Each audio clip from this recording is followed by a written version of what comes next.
Jenazah dua beranak yang maut dalam kemalangan membabitkan lori tangki dan sebuah kereta di Jalan Temeloh Teriang Jumaat lalu selamat dikebumikan petang tadi. Jasad Allahyarham Nur Fatimah Syuhada Abdullah, 39 tahun, disemadikan berhampiran pusara anaknya Allahyarham Muhammad Fatah Aish Naufal Saiful Nizam, 12 tahun, secara serentak selepas solat Zuhur.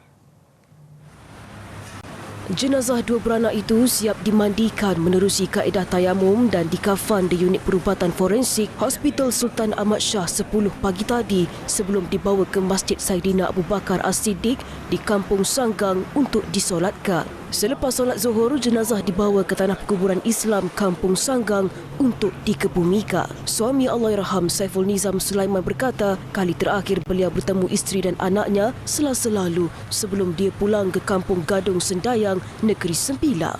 Katanya mereka sekeluarga kerap berulang-alik ke kampung kelahirannya kerana mengusahakan kolam ternakan ikan air tawar. Rasa kosong sekarang ni. Tengah nak kumpul jiwa balik.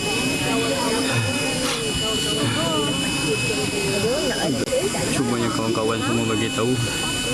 Ramai yang doakan. Tadi pun yang datang pun ramai daripada seluruh Malaysia.